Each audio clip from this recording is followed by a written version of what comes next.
cold spring wind played with the branches of old trees on the campus of the medical college in New Jersey when Anna first crossed its threshold.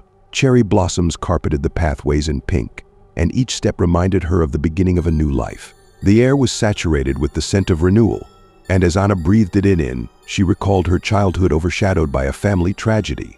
The death of her uncle from an incurable neurological disease had set the course of her life, to become someone who would find answers where others saw only questions. She walked across the campus, imagining her steps sounding in unison with the beating of her heart, full of determination to unravel the mysteries of the human brain. During her first anatomy lecture, Professor Leman, a man of astonishing charisma, taught the class. He was tall, his gray hair contrasting magnificently with his dark eyes, which seemed almost black in the light. He spoke of the human body as a mystery that was yet to be unraveled, and every word he uttered seemed mesmerizing. The audience hung on his lips, and Anna was no exception.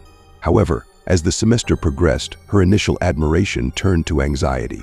Once, leaving the auditorium last, she noticed a strange object under one of the desks, a small black box with tiny light indicators. The find seemed odd to her, and she decided to learn more. With each new lecture by Professor Leman, Anna became more convinced that there was something off with his popularity. Her classmates behaved increasingly alike. Their reactions during lectures, mechanical smiles and glassy eyes, all seemed to be the result of some external influence.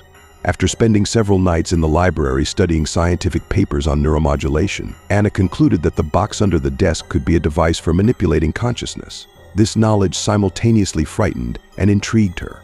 Bolstered by her new insights, she began to monitor Professor Leman. One day, staying after lectures, she noticed him activating a similar device in his office. Secretly observing him, she saw how his mannerisms and tone of voice changed when he spoke on the phone in an unrecognizable language full of clicks and whistles. It seemed like communication, but not in any known human language. Convinced of the unusualness of the events, Anna dug deeper. She began attending university open lectures on the influence of extraterrestrial civilizations on the development of humanity, which Leman himself conducted. His presentations were filled with convincing details and arguments about how alien technologies could have been used to alter human history. His knowledge seemed too profound for an ordinary person. One night, she sneaked into his office and found hidden files on his computer. The documents contained blueprints of technologies and spacecraft, as well as photographs of star systems that did not match anything known to modern astronomy. This discovery made her heart stop in fear, but at the same time, it confirmed her worst suspicions. Leman was not who he appeared to be.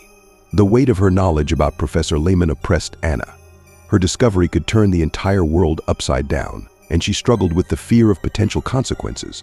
She knew that if her suspicions proved true, she would face a force beyond the understanding of an ordinary person. At night, she lay awake, staring into the darkness of her room and trying to imagine what to do next. But the answer was clear: she had to act, despite the fear. Gathering all her evidence and records, Anna decided to approach the college dean. She organized a meeting during which she planned to present everything she had found about Leman. However, just before the meeting, she almost backed out. The fear of Leman's possible reaction when he learned of her actions made her tremble. But at the last moment, she gathered her courage and entered the dean's office. The meeting was tense. Anna presented all her evidence, including photographs, documents, and recordings of Leman's conversations. The dean listened attentively, his face expressionless. After a long reflection, he promised to conduct an investigation. Anna left his office feeling a mix of relief and terror about what would follow.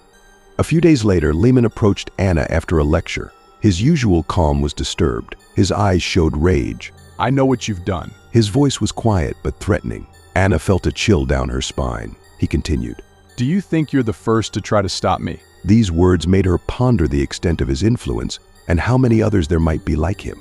The professor began using other students to monitor Anna and exert pressure. She felt trapped but knew she could not back down.